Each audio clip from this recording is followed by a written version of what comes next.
하나님 말씀은 신약 성경 58페이지 마가복음 4장 35절부터 41절까지 봉독합니다. 그날 저물 때 제자들에게 이르시되 우리가 저편으로 건너가자 하시니 그들이 무리를 떠나 예수를 배에 계신 그대로 모시고 가매 다른 배들도 함께 하더니 큰 광풍이 일어나며 물결이 배에 부딪혀 들어와 배에 가득하게 되었더라. 예수께서는 고물에서 베개를 베고 주무시더니 제자들이 깨우며 이르되 선생님이여 우리가 죽게 된 것을 돌아보지 아니하시나이까 하니 예수께서 깨어 바람을 꾸짖으시며 바다더러 이르시되 잠잠하라 고요하라 하시니 바람이 그치고 아주 잔잔하여지더라. 이에 제자들에게 이르시되 어찌하여 이렇게 무서워하느냐 너희가 어찌 믿음이 없느냐 하시니 그들이 심히 두려워하여 서로 말하되 그가 누구이기에 바람과 바다도 순종하는가 하였더라.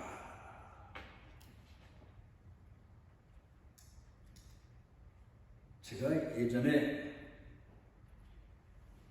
목포에서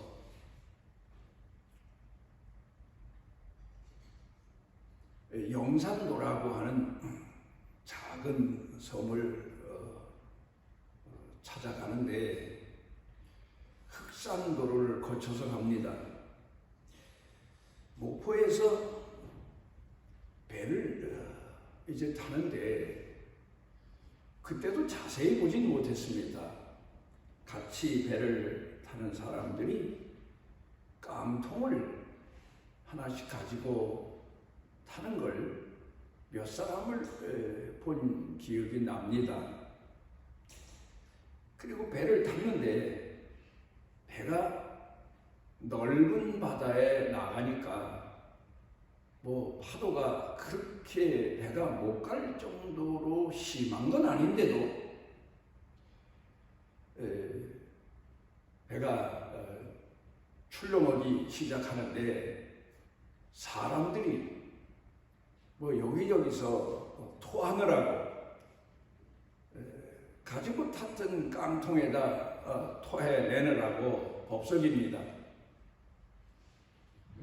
저는 그것도 모르고 배를 타서 이걸 어떻게 하면 될까? 섬에 살고 배를 자주 타고 다니는 사람들도 저런데 저야 도리가 없지 않습니까? 그래서 나도 토할 지경인데 어떻게 할까? 그러다가 가만히 생각을 해보니까 배가 파도를 치면서 나가는데 앞머리가 배 머리는 더 흔들릴 것 같고 그래도 조금 나은 곳이 배 뒤편인 것 같아서 맨 뒤편에 가서는 눈을 감고 찬송을 부르고 기도하고 그러면서 갔더니 좀 진정이 됩니다. 그렇게 가다가 물론 중간 또 작은 섬에 들렸다가 또 가곤 했지만 그 배가 넓은 바다 파도 치는 데를 지날 때마다 제가 아예 눈을 감고 그리고 찬송 부르고 기도하고 또 하나님 말씀을 암송하고 그러면서 목적지까지 자그마치 2시간 넘어 거의 3시간 가깝게 갔던 생각이 납니다. 그러니까 다른 사람들은 뱃멀미를 대비해서 이것저것을 준비했는데 저는 그 경험이 없어서 그냥 탔다가 제가 신앙인들이면 누구나 평소에도 항상 생활하면서 가지고 있는 이걸 도구라고 할까, 무기라고 할까, 식량이라고 할까, 하나님 말씀과 그리고 찬송과 기도, 이 세 가지를 통해서 어려운 때를 모면했던 이제 그런 기억을 오래도록 하면서 지금도 내 자신이 항상 갖추고 있어야 될 것, 내가 항상 지니고 다녀야 될 것이 하나님의 말씀이고 찬송이고 기도다 하는 것을 마음에 새겨 두고 삽니다. 군인은 항상 훈련도 열심히 해야 되겠지만 무기도 사용하기 위해서 물론 훈련을 잘 사용하기 위해서 훈련을 하는 거고, 또 전쟁이 일어나면 항상 훈련할 때도 마찬가지입니다. 비상식량이라고 하는 것을 가지고 다닙니다. 여행자도 여행에 필요한 여러 가지 갖출 것, 도구들을 갖추고 다닙니다. 일을 하러 일터에 나가는 사람도 장비나 도구를 가지고 나갑니다. 또 그런가 하면 식량을 가지고 나갑니다. 그게 바로 사람이 사는 삶의 지혜요, 또 길들여진 습관이라고 말할 수가 있겠습니다. 사람이 항상 무슨 일을 하든지 맨손으로 할 수 있는 일은 그렇게 많지가 않습니다. 맨손으로 한다고 해도 사람에게 꼭 시간 되면 필요한 것은 식량이라고 말할 수가 있겠습니다. 일을 하든 여행을 하든 군인이 훈련을 하든 아니면 우두커니 앉아서 놀아도 반드시 때 되면 사람은 식량을 필요로 합니다. 먹을 것을 필요로 합니다. 그래서 그걸 준비해 놓는 것이 사람들의 일상생활이다, 그렇게 말할 수가 있겠습니다. 유대인들은 옛날에 여행을 나설 경우 꼭 막대기를 가지고 나섰다고 그럽니다. 그거는 여행하는 도중에 들개가 많아서 들개를 만나면 들개를 쫓기 위해서 막대기를, 지팡이를 가지고 다녔고, 또 뱀을 숯불 같은 데 지나다 보면 뱀을 또 물리치기 위해서 지팡이를 가지고 다녔다고 그럽니다. 우리나라 옛날 분들은 참 지혜로우셨습니다. 제가 아주 어렸을 때 기억에 남는 것은, 어르신들은 어디 장을 가시든 조금 동네 논밭을 가시든 꼭 갖추시고 나서시는 것이 지혜라는 겁니다. 우리 생각에는 그 지혜를 왜 그렇게 평상시 생활 가운데도 일상화하셨나? 이제 돌이켜 생각해 보면 장에 갔다 올 때 작은 보따리라도 들고 오는 것보다는 지게 지고 오시는 게 편했고, 또 논밭이나 산이나 들에 가서도 뭘 나르실 때에는 지게를 지고 나르실 때 더 편했습니다. 그러니까 그냥 빈 몸으로 가시는 것보다는 지게를 지고 그냥 빈지게를 지고 갔다 오셔도 그게 편하다, 그러셨던 것 같습니다. 그런가 하면 또 이 부인들은 우리 생각에는 그걸 뭐 하려고 두르나 하지만 광목천 같은 거, 이런 걸 허리에 두르고 가셨습니다. 아주 가난하게 살 때에는 물론 배가 고플 때 그거라도 허리에 두르면 조금 낫다고 하시는 말씀을 하시긴 하지만 그 허리에다가 광목천 같은 걸 두고 나서신 이유는 어디 갔다가 뭔가 집에 가져올 것이 있으면 그걸 또 아래로 틀어서 머리에 얹고 그리고 물건을 이고 들고 오시는 것보다 편리하셔서 그래서 항상 갖추시고 집을 나셨었던 그런 기억이 납니다. 물론 농경 사회였고 우리 사회가 못 살던 때였지만 그러나 분명한 것은 이렇게 어디를 나서 쓸 때에도 갖출 도구를 갖추고 나서셨다는 겁니다. 물론 그런가 하면은 지금도 이 근간에 이 일하는 분들 시골서 일하는 분들 가보면 점심을 도시락을 싸 들고 가시는데 옛날 분들은 뭐 더 말할 것도 없이 도시락을 점심을 싸서 꼭 가지고 그리고 가셔서 일을 하시고 일을 마치시고 그렇게 하셨습니다. 오늘 제가 우리 성도님들과 함께 생각해 보려고 하는 중요한 내용은 우리가 평상시에 갖추고 있어야 될 비상식량이라고 할까요? 무기라고 할까요? 도구라고 할까요? 이런 점에 대해서 오늘 본문 말씀을 통해서 교훈을 얻고자 합니다. 보통 사람들이 그렇게 말합니다. 지금까지 역사상 그리스도인들이 어려울 때, 환난 중에 병들었을 때, 심지어 죽어갈 때에 꼭 암송했던 성경이 시편 23편이다. 그런가 하면 주기도문이다. 그런가 하면 자기가 좋아하는 찬송이다. 뭐 그렇게 되게 평가합니다. 지금도 역시 마찬가지입니다.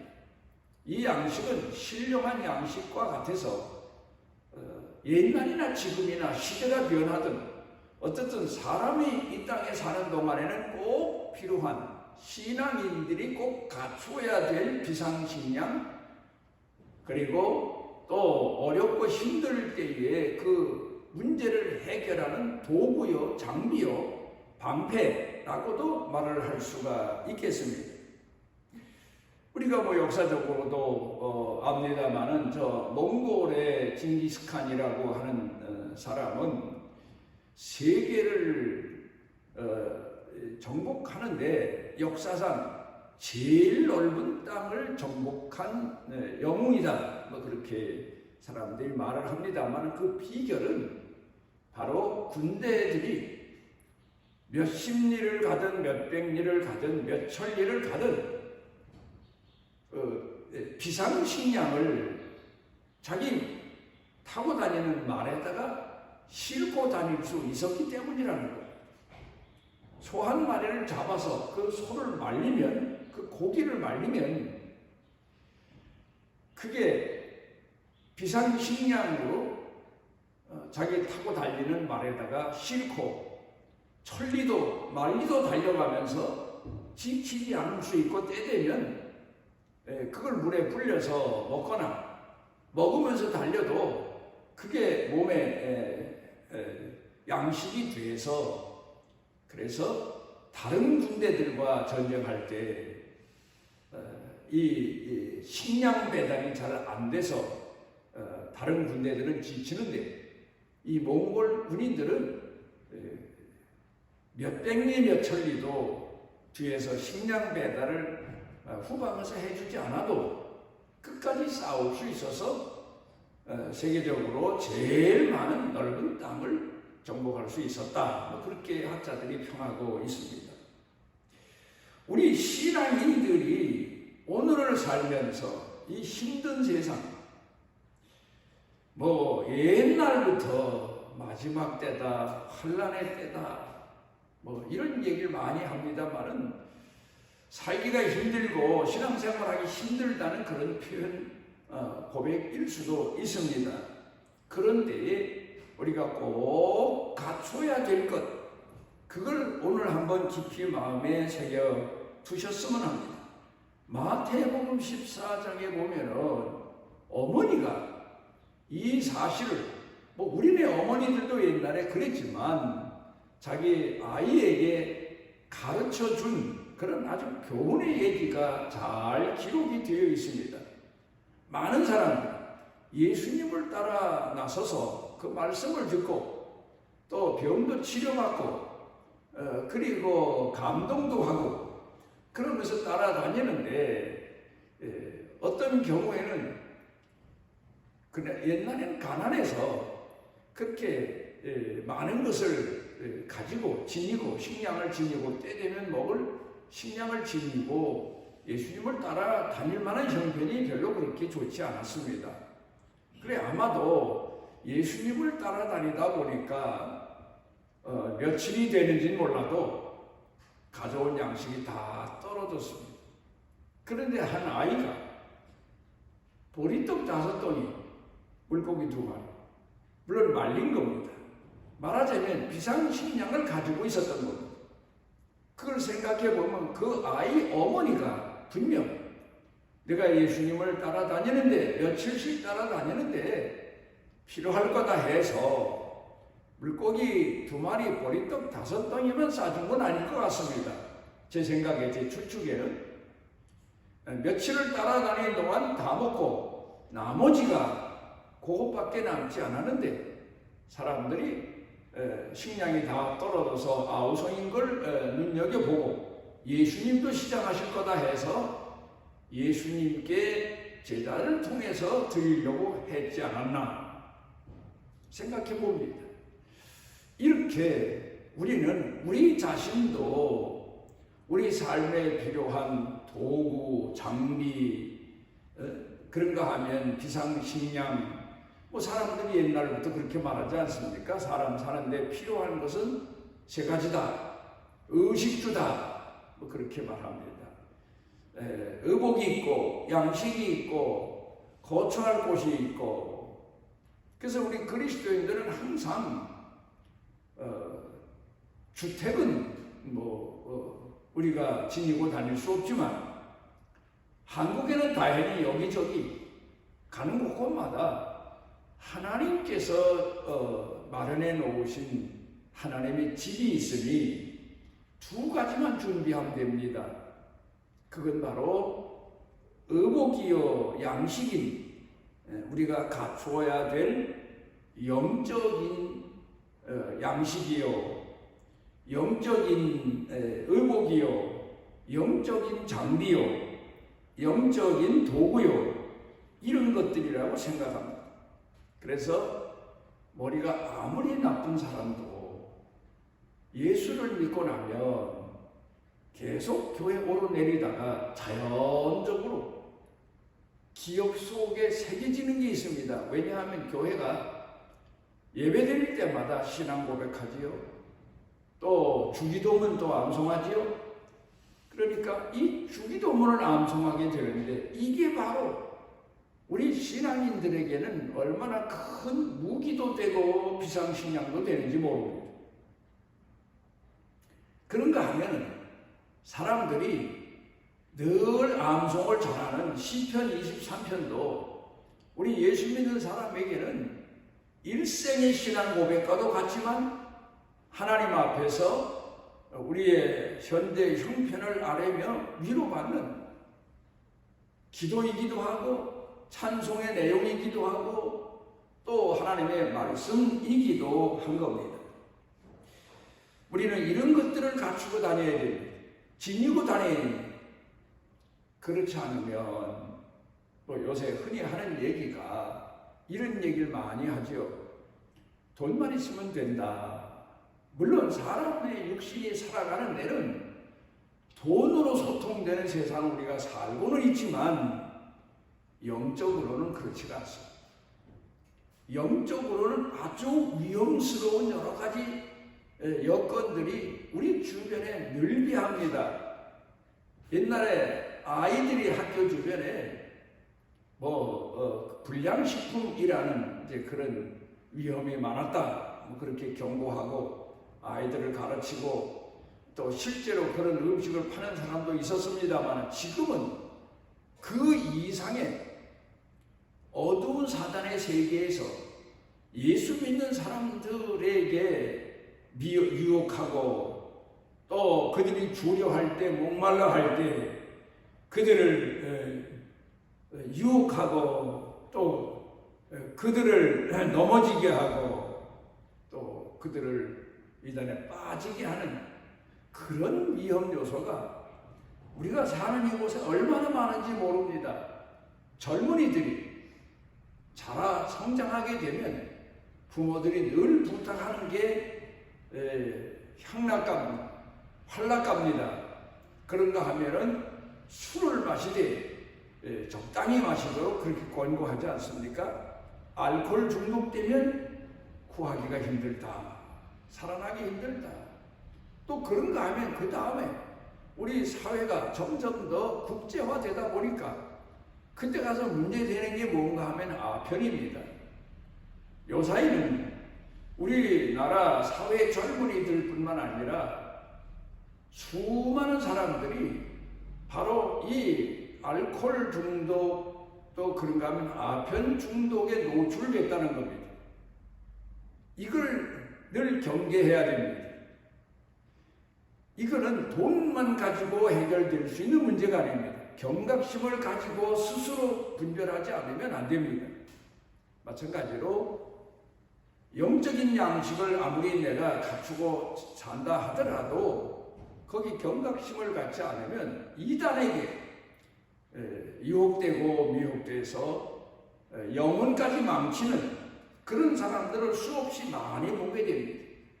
그러니까 우리들은 오늘 하나님의 말씀을 신앙적인 양식으로, 무기로, 우리의 생활 도구로, 삶의 방편으로 준비하고 오늘을 살아가야 이 혼란스러운 시대를 우리가 극복하고 이겨나가고 끝까지 신앙인으로 승리할 수가 있는 겁니다. 유대교의 특징은 이스라엘 사람들이 모세 이후로 수천 년 지내온 유대교의 특징은 모든 책임을 양이 집니다. 사람이 죄를 범해도 양이 대신 제물되어 죽어야 되고 하나님 앞에 감사한 일이 있어도 양이 대신 제물돼서 하나님 앞에 불로 태워져 제물이 돼야 되고 소도 그랬고 유대교의 특징은 양이나 소가 제물되는 겁니다. 그런데 기독교의 특징은 다릅니다. 기독교는 양을 위해서 목자가 제물되는 그런 종교입니다. 그게 기독교의 핵심입니다. 예수님이 그 사실을 실제로 우리에게 보여주셨습니다. 가정으로 말하면 자녀들이 부모 대신 죽는 게 아니라 부모가 자녀 대신 희생하고 죽는 겁니다. 그 가정의 원리입니다. 기독교의 원리는 바로 양이 죽는 게 아니라 목자가 죽는 겁니다. 그러니까 문제는 우리가 살아가면서 보면은 어느 곳에든 문제는 가정에도 자녀들의 문제가 아니라 부모의 문제가 원래부터 있었던 거다. 그렇게 볼 수 있어야 됩니다. 쉽게 보면 병원을 갑니다.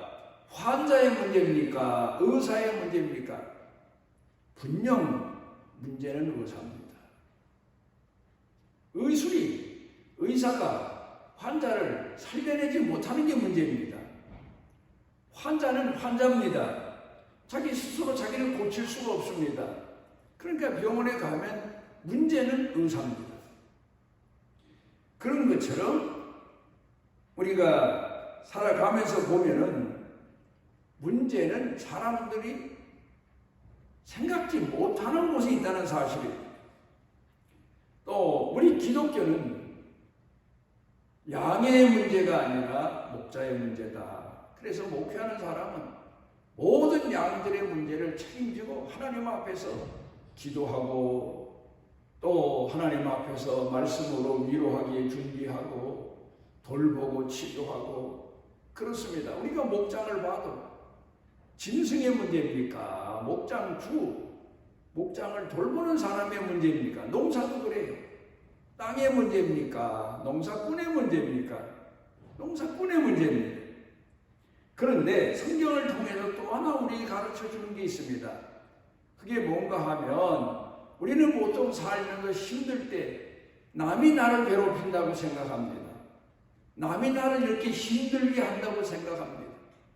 그러면서 깨닫지 못하는 게 남 때문이 아니라 나 때문이다.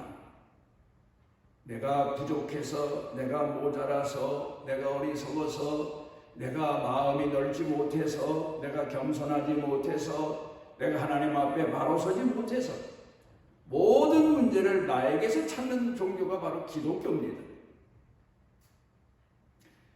우리가 오늘 성경 본문 말씀으로 돌아가서 봅니다. 오늘 성경 본문 말씀 가운데 보게 되면 제자들이 예수님을 모시고 배를 타고 가는데 광풍을 만났다. 오늘 우리로 말하면 태풍을 만났다. 그런 얘기입니다. 그런데 예수님께서 배 고물에서 주무신다. 배가 그 어느 기록에 보니까 앞부분, 머리 부분, 거기에 약간 평평한 데가 있습니다. 거기를 이물이라고 그러고, 배 뒷부분, 거기 약간 편편한 데 있는데 거기가 고물이라고 그런답니다. 그러니까 예수님께서 배를 타고 가시는데, 물론 제자들도 알지만 배를 많이 타보고 바닷가에 생활해서 배 고물, 배 맨 끝 부분에서 주무시고 계셨다는 겁니다. 그런데 제자들이 광풍을 만나니까 놀라서 예수님을 깨웁니다. 우리가 죽는 것을 돌보아 주십시오. 광풍에 지금 우리 모두가 다 배가 뒤집혀서 죽게 됐습니다. 그러자 예수님이 일어나셔서 바람과 바다를 꾸짖으시니까 잔잔하게 됐다. 제자들이 깜짝 놀라서 이분이 누군데 바람과 바다까지 잔잔하게 하시나. 그게 오늘 성경 본문의 말씀입니다. 여기에서 보면은 제자들이 바람과 바다를 꾸짖은 게 아닙니다. 그 바람과 바다를 자기네가 평정한 게 아닙니다. 평정게 한 수가 없습니다. 그 사실을 압니다. 그러니까 예수님을 깨운 겁니다. 오늘도 우리는 그렇습니다. 우리가 겪는 이 모든 환난을, 어려운 시련을, 역경을 평정할 수 없습니다.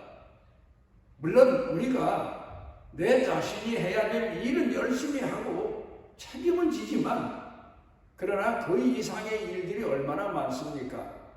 작은 파도가 일거나, 그러면 제자들이 넉넉히 뱃사람들이니까 노를 저어서 목적지를 향해 가든가, 배가 뒤집히지 않도록 했겠지요. 작은 파도야 넉넉히 그렇게 할 수 있습니다. 아니면 파도가 아니고 그냥 이 갈릴리 호수 바다 같은 곳이라면 그냥 노를 저어 갑니다. 열심히 가면 됐습니다.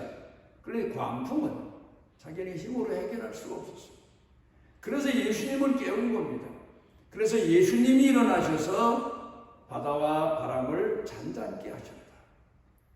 오늘 이 세상, 우리 삶에 일어나는 광풍을 우리 힘으로는 안 됩니다. 우리 평소 생활은 애를 쓰고 발버둥 치고 노력하고 그러면 낮아지고 하며 살지만, 그래서 안 되는 문제가 얼마나 많습니까? 그때는 예수님을 깨워야 됩니다. 하나님 앞에 기도해야 됩니다. 신학을 공부할 때 삼분설이라고 하는 학설이 있습니다. 사람을 영혼, 그 다음에 정신, 마음이죠. 그 다음에 육신, 그렇게 셋으로 분리해서 말하는 학설이고, 이분설, 그러니까 영과 영혼을 사람의 정신과 마음과 영혼을 하나로 보고 육신을 하나로 보는 이분설, 그렇게 말합니다만, 어떻든 분명한 것은 이분설이든 삼분설이든 영혼이 있고 사람에게 마음이 있고 정신이 있고 육신이 있고 이런 것들은 우리가 늘 살면서 느끼고 우리 스스로가 알고 있는 내용입니다. 그러니까 전에 그런 얘기를 합니다. 찬송은 복 있는 기도다. 어느 신앙인이 그렇게 고백을 했습니다. 여러분, 우리가 오늘도 내 힘으로 감당 안 될 때 기도하십시오. 하나님의 말씀을 의지하십시오. 말씀을 가슴에 품고 그 말씀께서 역사하도록 우리는 기도해야 됩니다. 그리고 찬송합니다. 기도합니다. 그러니까 내가 우리가 보면은 어떤 사람은 군인 중에도 자기가 사용하는 무기가 있는 것처럼 자기가 좋아하는 찬송, 그리고 자기가 하나님 앞에서 어려운 환난 때 방패를 삼을 수 있고 양식을 삼을 수 있는 말씀을 늘 가슴에 준비하고 마음에 새기고 그렇게 살면서 이 어렵고 힘든 세상을 신앙으로 승리하며 사시는 성도들 꼭 되시기를 바랍니다.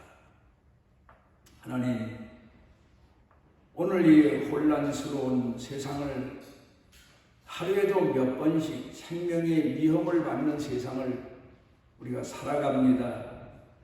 이 혼란스러운 세상을 사는데 주님 의지하고 주님의 선하신 뜻을 우리가 마음에 새기고 살아가도록 늘 말씀에 깨어있고 찬송에 깨어있고 기도에 깨어있어서 주의 자녀로 하나님 앞에서 늘 믿음에 승리하는 축복의 성도들 되게 하여 주시옵시고 강한 손으로 붙들어 주시고 이 연단과 훈련이 하나님 앞에서 철저하게 이루어질 수 있도록 이끌어 주옵소서.